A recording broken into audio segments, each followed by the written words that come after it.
Memani somba, Nujulu Mwanzamba mo. Ah. Memani Mwenda, Memani somba. Oui, nous sommes ici pour parler de nos cours bibliques par correspondance. Nous avons toute une série de cours bibliques par correspondance et le tout est axé en premier lieu sur l'Ancien Testament. Parce que le constat est que l'Ancien Testament n'est pas bien maîtrisé.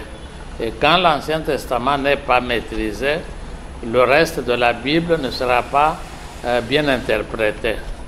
Donc nous avons notre premier cours qui est la famille dans le plan de Dieu. Et ce cours est le premier de la série, de beaucoup d'autres qui vont suivre. Et quand nous parlons de la famille, qu'est-ce que ce cours nous donne en introduction? En introduction, nous voyons, on nous dit ici, la famille dans le plan de Dieu est un cours important qui ouvre la série de nos cours par correspondance. Les questions de ce cours couvrent tous les points traités dans le développement du thème concerné, qui est le titre du cours, donc la famille dans le plan de Dieu. Les réponses sincères doivent être données sans que le livret de ce cours soit ouvert, c'est-à-dire quand les étudiants, les lauréats qui vont suivre les cours vont répondre aux questions, ils n'ouvrent pas le livre pour commencer à copier et consulter. On fait pour voir comment on a maîtrisé ces choses. Donc, le carnet sera fermé quand on va répondre aux questions qui sont à la fin. Ça, c'est la première des choses. Et puis, en introduction, c'est ce que nous avons dit. Et ce cours ici de la famille, nous allons lire ça. Pour remplir la terre, Dieu n'a pas eu à placer beaucoup de personnes dans le monde entier. Mais c'est en passant par un foyer et une famille dont Adam et Ève et ses enfants que le monde a été rempli tel que nous le voyons. Oui, ici en introduction, nous parlons de la famille, que la famille c'est une cellule de base que Dieu a utilisée pour pouvoir se communiquer avec le monde, pour pouvoir donner ses instructions et avancer dans le monde avant que les temples soient construits, avant que les églises existent. Dieu a eu à passer par les familles. La famille est une cellule de base dans la réalisation du plan de Dieu. De la famille de Noé viennent toutes les nations du monde entier après le déluge. Donc, comme Dieu s'est servi toujours de famille, après le déluge, la pluie qui a fait 40 jours, 40 nuits, qui avait balayé le monde existant, le monde ancien, dont la descendance de Caïn, Dieu a donné à Noé la mission de repeupler encore le monde tel que nous le voyons déjà dans la Genèse chapitre 10, du 1er au 32e verset, pour le monde qui est de nouveau peuplé par la famille de Noé. D'une famille, on est passé à une tribu, comme ce fut le cas pour chacun des 12 fils de Jacob, que nous voyons dans le livre de Nombres, chapitre 1er, versets 19 à 46. D'une famille, on est passé à toutes les nations de la terre, comme ce fut le cas d'Adam, et comme ce fut aussi le cas de Noé. Pour Ève tromper et son complice Adam, le monde entier est soumis à la malédiction et à la mort, tel que nous le voyons dans la Genèse chapitre 3, versets 16 à 19. Donc la famille, compte beaucoup devant Dieu et dans les plans de Dieu. Une famille qui échoue pour beaucoup de générations. Une famille qui est réussie avec Dieu, échouer, c'est-à-dire abandonner Dieu. Les familles qui se sont montrées favorables à Dieu ont dû remplir des missions que Dieu leur donnait. Et puis nous avons des leçons tirées de quelques familles de l'Ancien Testament. Nous commençons par la famille de Caïn. De la famille d'Adam est sorti Caïn, et celui-ci fit la première personne à offrir les mauvais sacrifices à Dieu. Le voyons dans la Genèse chapitre 4, versets 1 à 2. Donc, là, c'est une famille qui commence de mauvaises choses.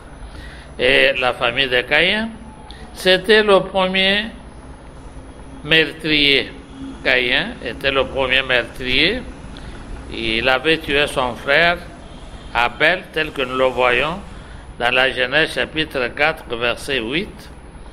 Et Caïn fut aussi la première personne dont aucun descendant n'est encore vivant sur la terre, car la seule descendance de Seth, d'où dérive Noé, fut conservée de l'extermination du déluge, tel que nous le voyons dans la Genèse, chapitre 7, versets 21 à 23. Oui, les familles ont joué un rôle devant Dieu, et les familles ont été considérées par Dieu comme des canaux de communication, de bénédiction pour ceux qui obéissaient et de malédiction pour ceux qui se mettaient de côté.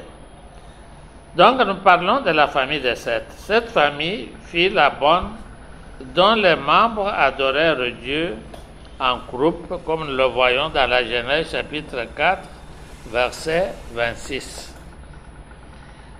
Nous avons dit que nous voyons quelques familles de l'Ancien Testament. Nous sommes à la famille maintenant. Nous avons commencé avec la famille de Caïn. Nous avons vu la famille de Seth, qui fut une famille modèle où les membres se réunissaient pour adorer Dieu selon la Genèse chapitre 4, verset, nous avons parlé de 26. Et puis la troisième famille que nous voyons ici, c'est la famille d'Isaac, le fils d'Abraham. De la famille d'Isaac sont sortis les deux jumeaux, appelés l'un Ésaü et l'autre Jacob. Nous voyons cela dans la Genèse, chapitre 25, versets 25 à 26.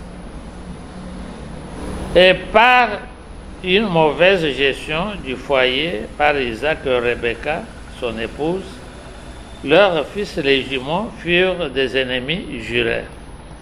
Voici une famille mal gérée où les deux enfants jumeaux sont devenus des ennemis l'un de l'autre.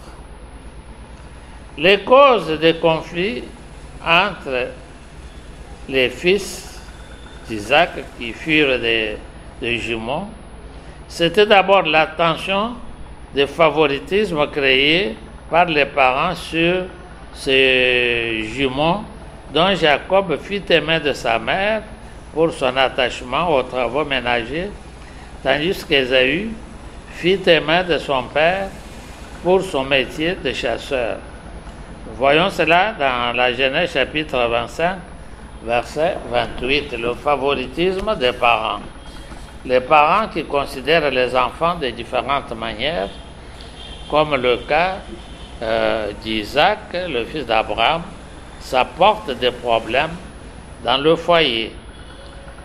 Et puis, un deuxième point qui a fait que ces enfants soient des ennemis, c'est la gestion responsable de la cuisine ou la distribution de la nourriture fut cédée au jeune célibataire Jacob qui y échangea le potage de la famille contre les droits d'aînesse de son frère Ésaü.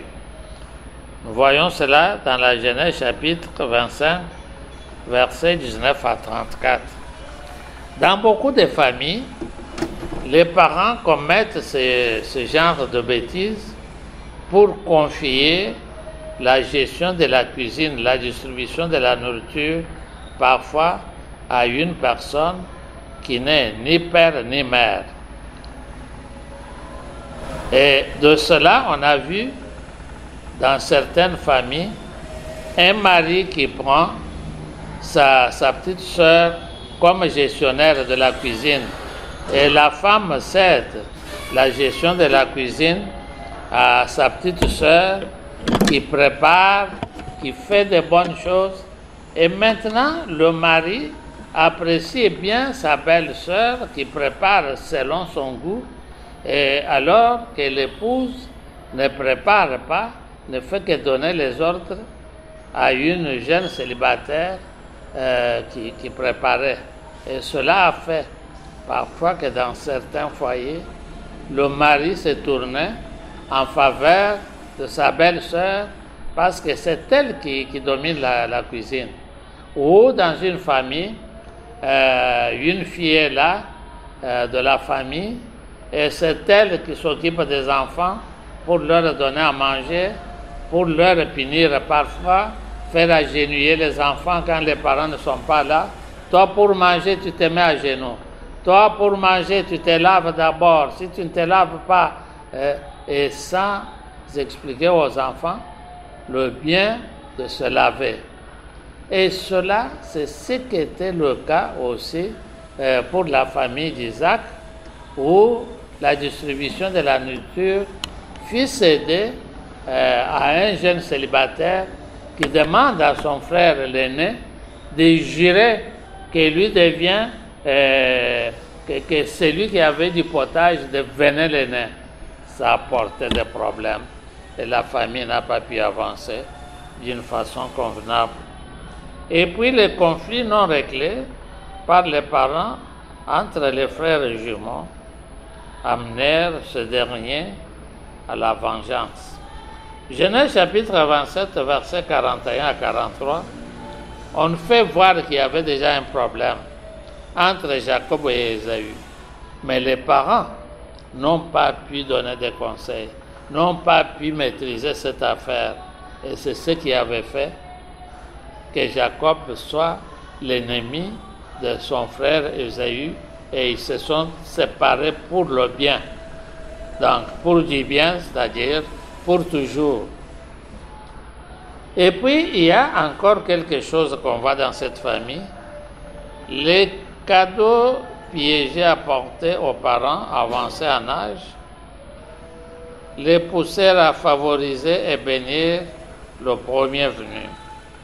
Cela fut le cas d'Isaac, qui mangea le chevreau préparé à son goût à la place du gibier tardif de son fils bien-aimé Ésaü.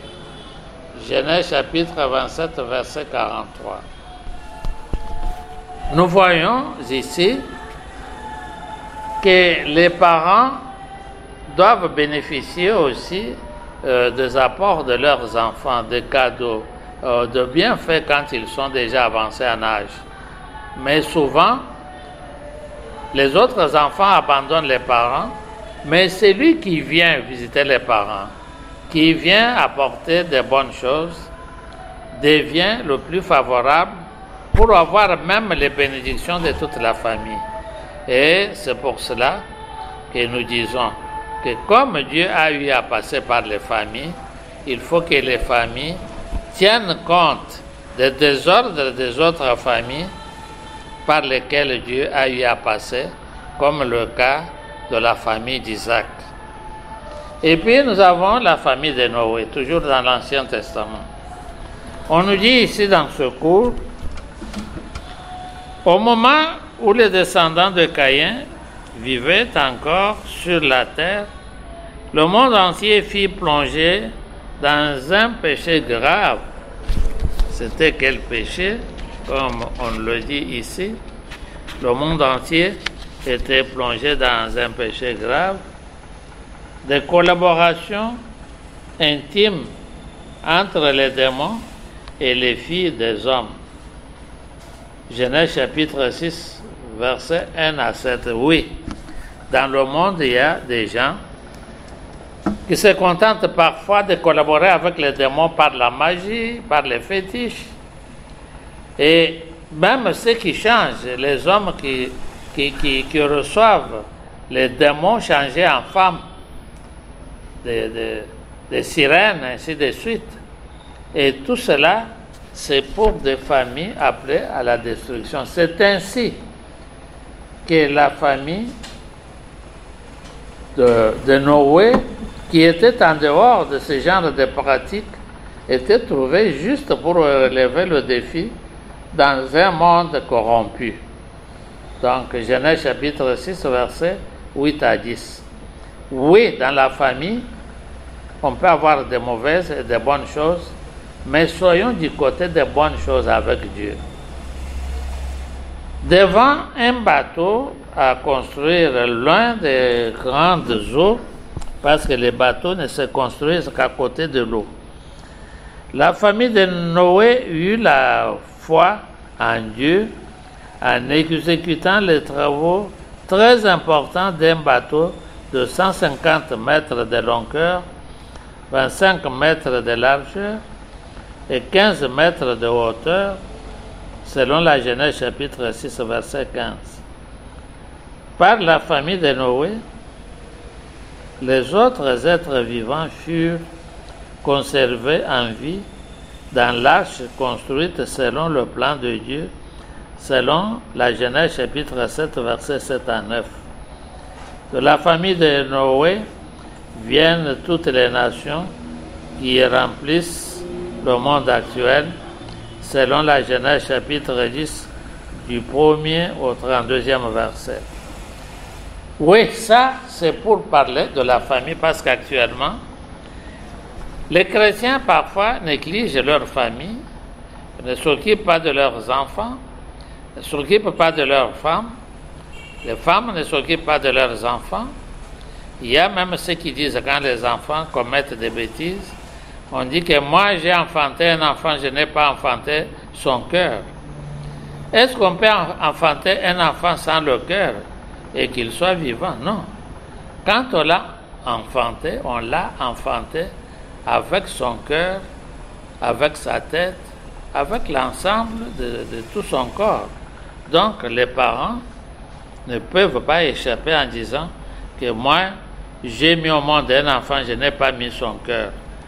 L'enfant avait le cœur. L'importance de chaque famille, aussi juive en Égypte.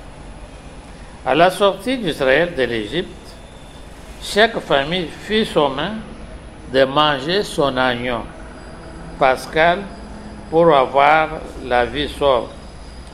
Genèse chapitre 12, verset 3. Après la vie sauve de chaque membre de famille, le voisin fut concerné. Donc, Genèse chapitre 12, verset 4. Quand les enfants d'Israël étaient en Égypte, quand Dieu les a visités et qu'ils devraient sortir de l'Égypte où ils étaient comme esclaves vendus, et s'étaient vendus à partir de Joseph. Joseph a été élevé en Égypte. Toute la famille avait suivi Joseph qui vivait en bourgeoisie. Et après la mort de Joseph et des parents, la progéniture qui était suivie était devenue esclave en Égypte. Et maintenant, pour les sortir de l'Égypte, Dieu avait choisi Moïse.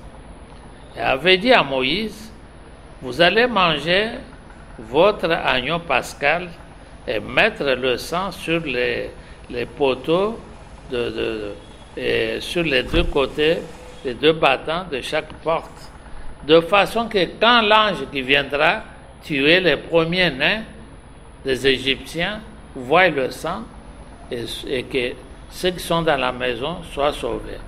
Et pour être sauvés, il fallait qu'on mange l'agneau pascal. Et Dieu avait dit que si la famille est convenable, est assez large, la famille peut manger cet agneau-là la même nuit et que rien ne reste. Si quand même quelque chose reste, on doit brûler. Mais si on voit qu'on est au départ moins nombreux dans la famille, qu'on intéresse le voisin, que le voisin mange, un voisin égyptien, mange aussi l'agneau à côté des autres familles égyptiennes, juives, familles juives. Donc, cela faisait voir l'importance de la famille. Dieu pouvait dire que tous les Hébreux, les Juifs, se mettent ensemble pour manger leurs agneaux, mais Dieu avait choisi les familles. Il avait eu à passer par les familles. C'est comme ça que dans le Nouveau Testament maintenant, la famille de Jean-Marc garda la jeune Église naissante à l'ascension du Seigneur Jésus. Oui, le Seigneur Jésus habitait la Galilée, c'était en province, à beaucoup de kilomètres de Jérusalem, qui fut la capitale du pays. Et quand le Seigneur Jésus venait dans la capitale, il passait beaucoup de temps à Béthanie, en quelques kilomètres de la ville de Jérusalem. Et quand il était à Jérusalem, on disait qu'il passait la nuit sur le mont des Oliviers. Il rentrait encore pour passer la nuit là-bas. Et l'Église n'avait pas une place à Jérusalem. C'est pour cela qu'à l'ascension du Seigneur Jésus, les disciples étaient sommés de ne pas s'éparpiller et d'étendre à Jérusalem la descente du Saint-Esprit, tel que le Seigneur l'avait dit. C'est reporté dans les Actes des Apôtres, chapitre 1er, versets 6 à 8. Donc, il devrait attendre le Saint-Esprit. Mais dans une ville où l'Église n'avait ni bâtiment, ni quoi que ce soit. Mais dans cette ville-là, il y avait une famille, la famille de Jean-Marc. Cette famille garda la jeune Église naissante à l'ascension du Seigneur Jésus. C'est comme ça que nous voyons que quand l'apôtre Pierre était arrêté, on avait décidé de sa mort, l'Église se réunissait dans la famille de Jean-Marc. Actes des Apôtres, chapitre 12, verset 12. La famille de Corneille aussi fut le premier foyer païen dont les membres reçurent le baptême du Saint-Esprit, tel que nous le voyons dans les Actes des Apôtres, chapitre 10, du 1er au 12e verset. Sachant bien que chaque personne sauvée et lavée par le sang de Jésus peut entraîner sa famille au salut éternel par l'Évangile, Satan isole certaines personnes de leur famille au nom d'une croyance donnée. Oui, on a vu, et nous continuons à voir, que dans le Nouveau Testament, la famille aussi est visée.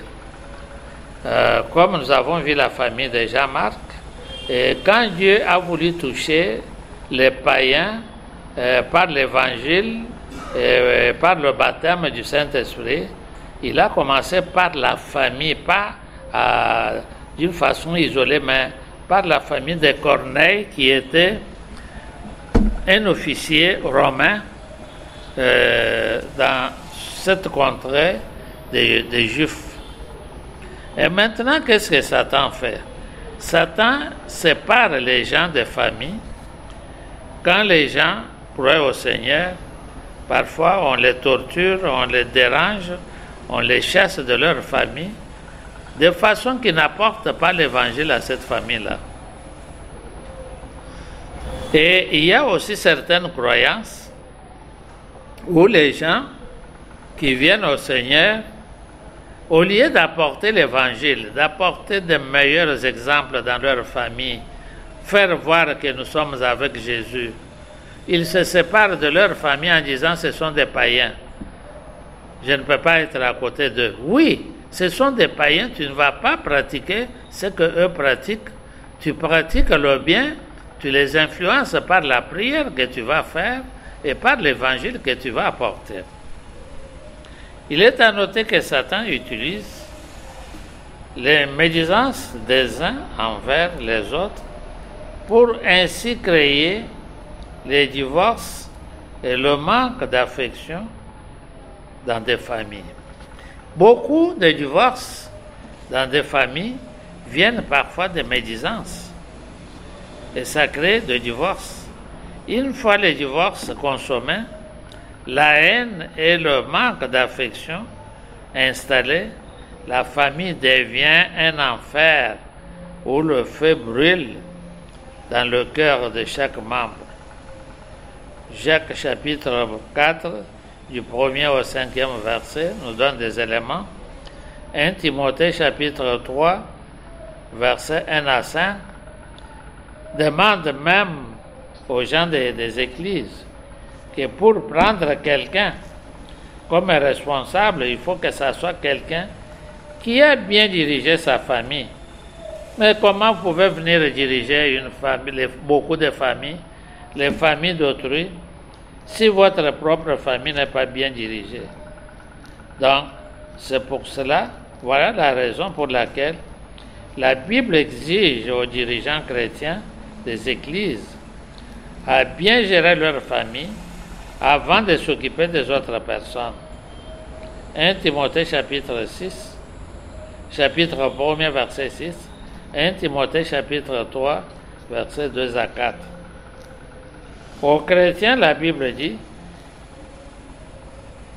que celui qui ne s'occupe pas de sa famille est pur qu'un païen. Première épître de Paul à Timothée, chapitre 5, verset 8.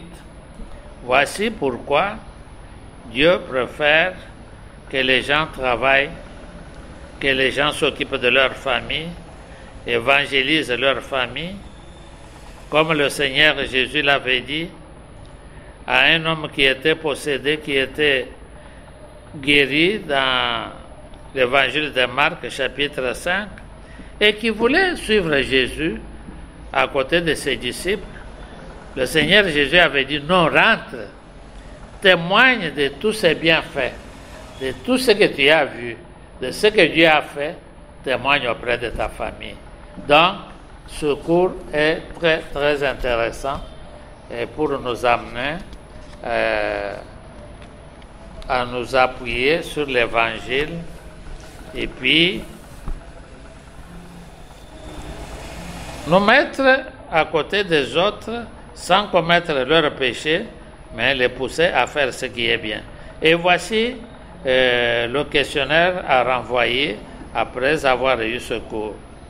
Donnez le but de la famille selon Dieu, en citant les références bibliques qui sont ici, que vous allez retenir pour répondre au lieu de voir le cahier au moment de réponse. Citez la première mauvaise famille de la Genèse et qu'avait-elle fait? Citez avec les références. C'est tout ce que nous avons vu au début. Que Dieu vous bénisse. Ce cours est là. Nous avons un deuxième cours. Le deuxième cours de la série, c'est les cultes de l'Ancien Testament. Et nous allons voir les cultes de l'Ancien Testament. En introduction, nous disons ceci pour ce cours. Ce cours est très important pour nous éviter à faire le mélange entre le culte de l'Ancien Testament et celui du Nouveau Testament. Il est à noter que la confusion entre le culte rendu à l'Éternel dans l'Ancien Testament et celui du Nouveau Testament est à la base de toutes les fausses doctrines qui ruinent l'Église du Seigneur à travers le monde. Ce cours nous donne tous les éléments du culte lourd de l'Ancien Testament qui sont bien différents du culte amplifié. Nous avons parlé des éléments du culte lourd de l'Ancien Testament qui sont bien différents du culte simplifié du Nouveau Testament. Qu'est-ce qui est différent? Ce sont les éléments qui constituent ce culte-là. Et puis nous disons, les hommes justes de la longue période de la Genèse ne s'étaient manifestés que par leur culte de présentation des offrandes à Dieu. Dans la Genèse, le culte, c'était, le premier culte, c'était la présentation des offrandes à Dieu. Abel fut déclaré juste pour sa bonne offrande à l'Éternel. Genèse chapitre 4, verset 4. Noé scella sa justice par une offrande de gratitude à son Créateur. Genèse chapitre 8, verset 20. Abraham scella, donc scellé, scella dans le passé ancien là, scella sa vie des justes par les offrandes faites en termes d'alliance avec l'Éternel. Nous voyons Genèse chapitre 15, versets 7 à 21. Jacob inaugura ses bonnes relations avec Dieu par la promesse d'attachement et des offrandes faites à son Créateur. Genèse chapitre 28, versets 18 à 22. Culte du temps de Moïse. Du temps de Moïse, l'Éternel organisa et dicta son culte à Moïse, qui fut le premier prophète de l'Ancien Testament, comme nous le voyons dans l'Exode chapitre 3, versets 2 à 12.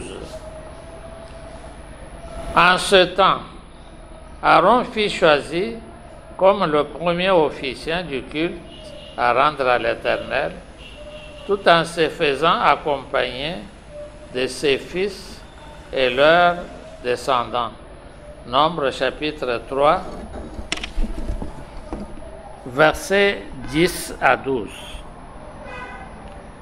Et puis nous disons que le premier culte de Moïse fut une rencontre où Dieu invita le peuple hébreu pour la démonstration de sa gloire non encore manifestée depuis la période de la Genèse, où Abraham posa des questions d'une façon légère à l'ange de l'Éternel qui fut la manifestation visible et la parole créatrice de l'Éternel. Genèse chapitre 18, du 1er au 22e verset. Ainsi, dans le passé, la gloire de Dieu fut voilée à Adam, qui donna une réponse de complaisance à l'Éternel, considéré à tort comme un homme simple. Genèse chapitre 3, verset 12. Et Moïse fut responsabilisé pour la première rencontre du culte par la voix audible de Dieu. Genèse chapitre 19, verset 9. La rencontre,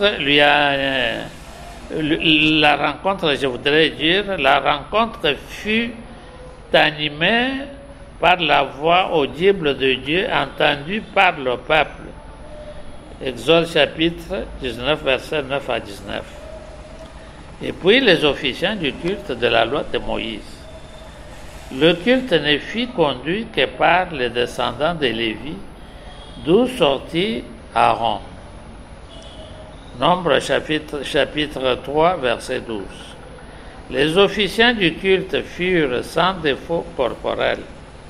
Lévitique chapitre 21, verset 21. Les officiants du culte eurent des habits sacerdotaux. Exode chapitre 28, du 1er au 43e verset. Les officiants du culte furent ordonnés par une onction d'huile de formule spéciale.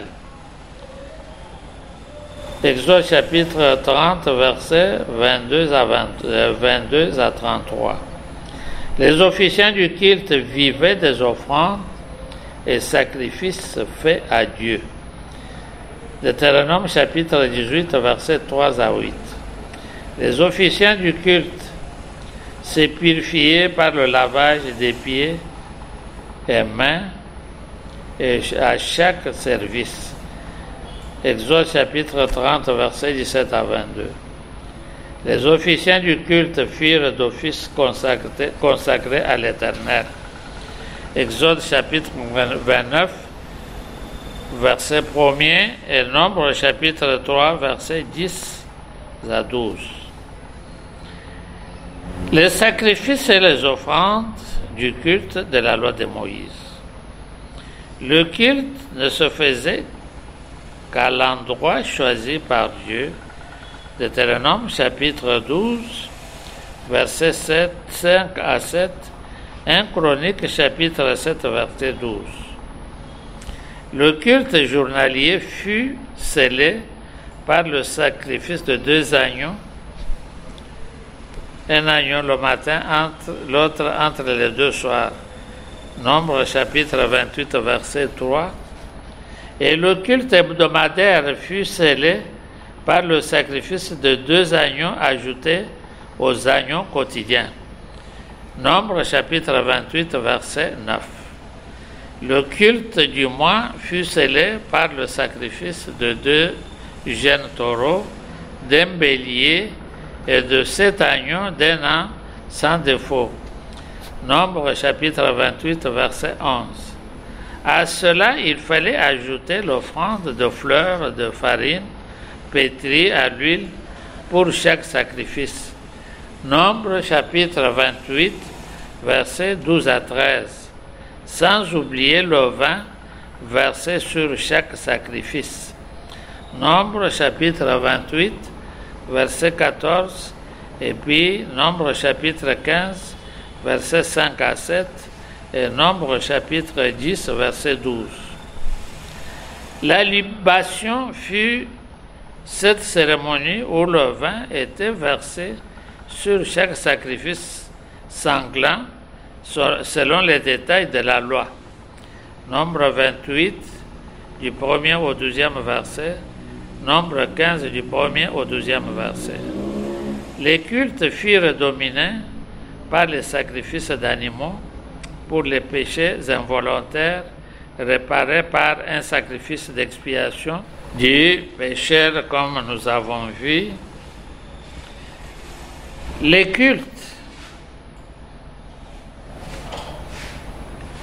cultes furent dominés par les sacrifices d'animaux pour les péchés involontaires réparés par un sacrifice d'expiation du pécheur, et cela de la manière suivante. Jeune taureau sans défaut, si c'est fit le sacrificateur qui avait péché involontairement. Lévitique 4.3. Un jeune taureau sans défaut, si c'est fit l'assemblée d'Israël qui avait péché d'une façon involontaire. Lévitique chapitre 4, versets 13 à 14. Un bouc sans défaut, si ce fut le chef d'une famille ou d'une communauté qui avait péché d'une façon involontaire. Une chèvre sans défaut, si le péché fut commis par quelqu'un du peuple. Lévitique chapitre 4, versets 27 à 28. Oui, nous avons la conclusion. De nos jours, l'ignorance de ce qui a été le culte dans l'Ancien Testament apporte des hérésies graves qui rongent souvent l'évangile du Seigneur. Depuis le temps de l'Église primitive, la mise en garde était lancée aux chrétiens pour une prise de position à prendre contre les faux enseignements. 2 Pierre, chapitre 3, verset 16. Nous offrons à nos lauréats la possibilité de relever leurs points difficiles sur chaque cours et nous les présenter pour des réponses correctes. Si nous avons parlé des cultes particuliers de la Genèse, nous faisons remarquer que les cultes des familles avaient commencé avec les enfants de Seth. Seth, l'enfant d'Adam. Genèse chapitre 4, verset 26. Oui, dans le domaine des cultes, nous avons parlé de beaucoup de choses. Dans l'Ancien Testament, le culte du temps de Moïse, le culte de la loi, fut un culte qui suivait tous les détails de la loi. Les officiants des cultes étaient de la même famille, la famille de Lévi où sortit Aaron. Alors qu'actuellement, nos cultes ne sont pas confiés à une famille donnée, nos cultes sont confiés, comme on le dit dans l'Épître aux Éphésiens, chapitre 4, en commençant par le verset 11, les cultes de ce temps sont confiés aux apôtres, aux évangélistes, aux prophètes, aux docteurs et aux apôtres. Donc, ce sont les 5 ministères qui sont responsables de tous les cultes, et le pasteur, c'est le berger, c'est lui à qui on donne la responsabilité de tout contrôler, bien sûr avec l'assistance des autres. Et dans ce culte-là de l'Ancien Testament, il y avait des habits sacerdotaux, les habits que Dieu avait recommandés pour que le culte soit valable. Et maintenant, dans le Nouveau Testament, nous n'avons pas d'habits sacerdotaux, ni toge, ni tunique, ni quoi que ce soit. Ce n'est pas donné dans le Nouveau Testament. Dans le Nouveau Testament, nous faisons nos cultes d'une façon simple, là où 2 ou 3 personnes qui se mettent ensemble, au nom du Seigneur Jésus, le culte est valable et Dieu, par son Fils, le Seigneur Jésus, est au milieu d'eux. Donc, dans nos cultes actuels, pas d'habits sacerdotaux, ni toge, ni quoi que ce soit.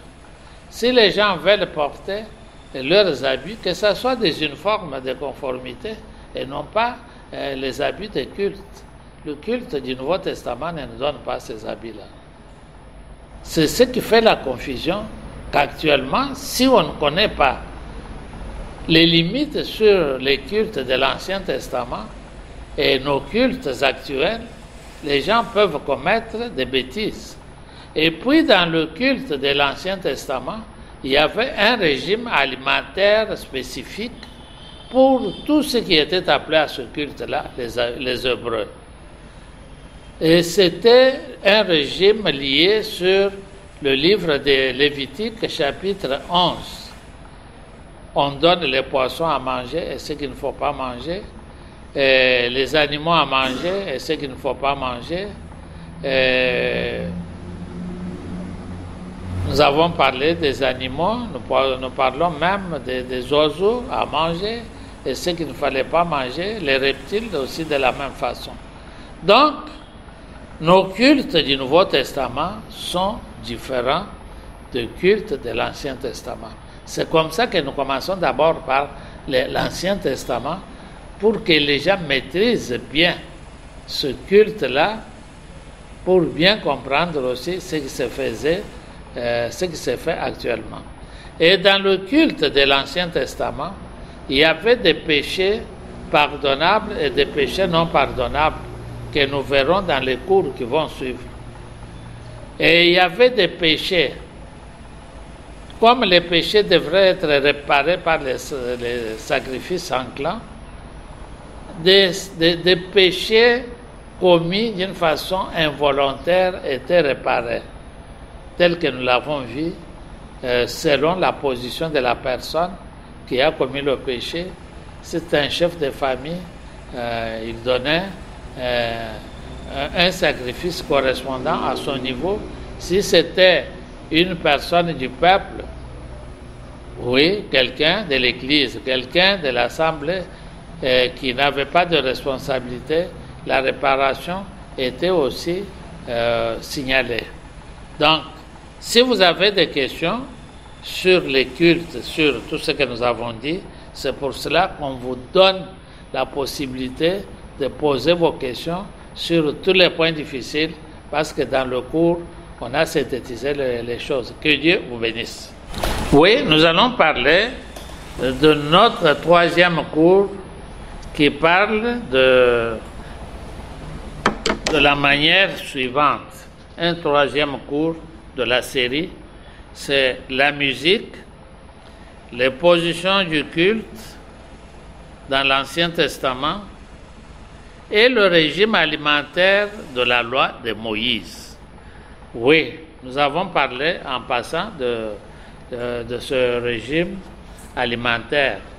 Donc, ce cours ici nous donne l'origine de la musique. Actuellement, la musique déborde, la musique a quitté le site des enfants de Dieu pour être dans le site des enfants du monde selon la Bible. Nous commençons par la musique. En introduction de ce cours, nous disons ceci. Ce cours est très important pour nous aider à savoir comment est-ce que la musique fut introduite dans le culte après la traversée des Hébreux de la mer Rouge. La musique joua un rôle important à partir du règne de David, qui fut doté d'une capacité surnaturelle d'adoration de l'Éternel. Ce cours nous fait voir les paroles chantées dans l'Ancien Testament pour bien nous inspirer dans le Nouveau Testament. Oui, nous commençons par la musique du culte dans l'Ancien Testament.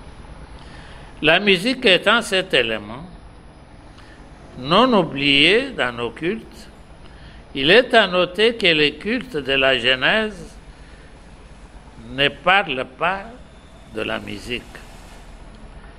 La musique et la danse ont toujours accompagné les événements les plus importants et les plus remarquables de la vie humaine.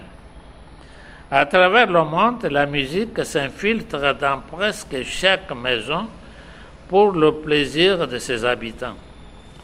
La musique et la danse scellent les périodes les plus importantes de l'être humain, comme la naissance, le mariage et la mort. But de la musique du culte. Avant de voir le but, nous voyons d'abord le début de la musique du culte. Pour la victoire des Hébreux sur l'armée égyptienne, Moïse et les Israélites chantèrent en l'honneur de l'Éternel. Exode chapitre 15, du 1er au 20e verset. Après la musique de la victoire chantée par les Hébreux, ce peuple imita les habitudes païennes par la musique et la danse de ruines que l'Éternel avait punies par la mort infligée aux danseurs. Exode chapitre 32, versets 5 à 29. Le mélange du bien et du mal, c'est là le temps de la confusion en musique religieuse qui suit la vraie adoration de Dieu. Juge chapitre 17, verset 4 à 6 nous fait voir le temps de la confusion. Les paroles chantées peuvent élever les hommes tout en leur attirant les problèmes, soit élever Dieu et lui seul, comme nous le voyons dans le premier livre de Samuel, chapitre 18, versets 7 à 9. La musique jouée par David en l'honneur de l'Éternel chassa l'esprit mauvais qui tourmenta le roi Saül, comme nous le voyons dans le premier livre de Samuel, chapitre 6, verset 23. La musique et la danse en faveur de l'Éternel ont apporté la bénédiction au roi David et la malédiction à sa femme, qui réprima la gloire donnée à Dieu par la danse de son mari, le roi. 2 Samuel chapitre 6, versets 13 à 16, et puis versets 20 à 23. Du temps de David comme au roi et adorateur de l'Éternel, la musique fit son entrée au culte.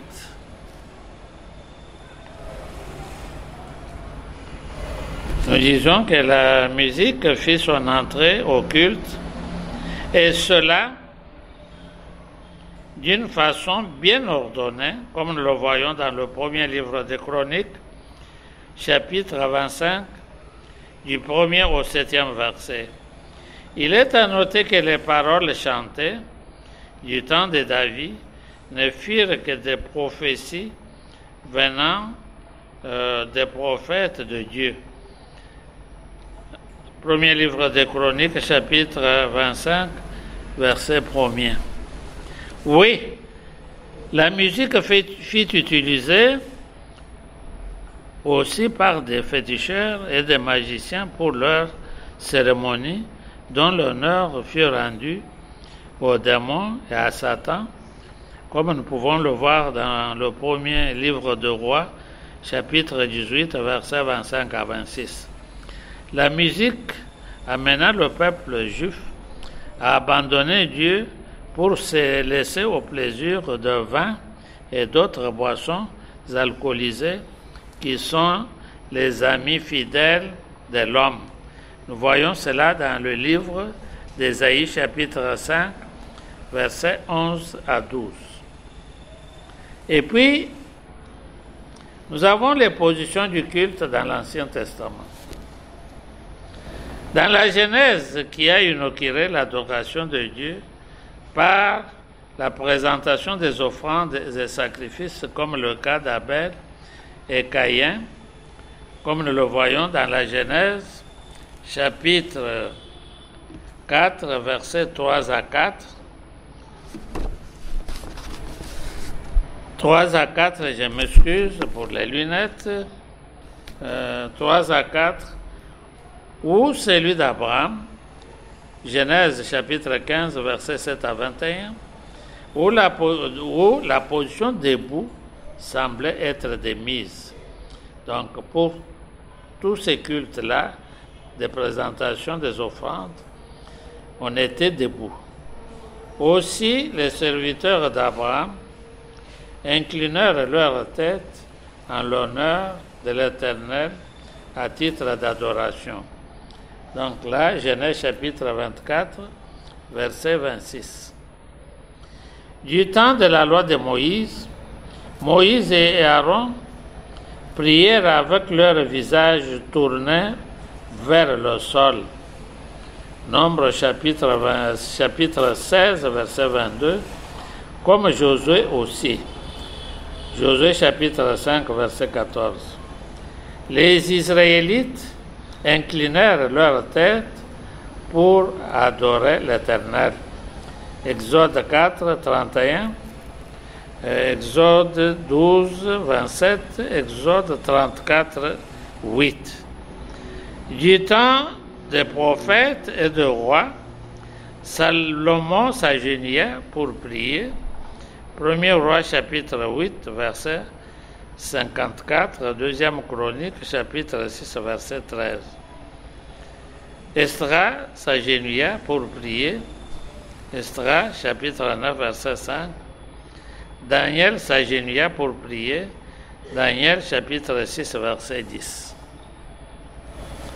Ça, ce sont des positions de prière dans l'Ancien Testament. Oui, nous avons le régime alimentaire, toujours lié au culte. Pour le peuple hébreu, les aliments font l'objet d'un choix sévère opéré par la loi. Tout animal qui a la corne fondue, le pied fourché et qui rumine fit à manger. Lévitique 11, 3. Tout animal qui ne réunit pas toutes ces trois conditions ne fit pas à manger. Lévitique 11, 4 à 8. Les poissons ayant des nageoires et des écailles furent à manger. Lévitique 11, 9. Les poissons n'ayant pas réuni les deux conditions d'avoir des écailles et des nageoires ne furent pas à manger. Lévitique, je vois ici 10, 12, mais c'est 11, 12. Les oiseaux furent aussi choisis selon la loi de Moïse. Lévitique 11, 13 à 19. Les reptiles, la même chose. Et tout cela, c'était qu'on ne mangeait pas n'importe quoi. De nos jours, la musique chrétienne échappe souvent au contrôle biblique d'adoration pour ne rester que sur la piste de divertissement que Dieu avait puni à la sortie des enfants d'Israël de l'Égypte. Exode chapitre 32, versets 5 à 29. La musique gardée dans la pureté approche l'adorateur de son Créateur pour ainsi vivre les victoires sur les ennemis tant spirituels que physiques. Et les questionnaires sont là. Donc, voici ce que nous disons de ce cours. Tous les points difficiles, tout ce qui n'est pas soulevé, mérite d'être noté et les lauréats nous posent des questions. Que Dieu vous bénisse.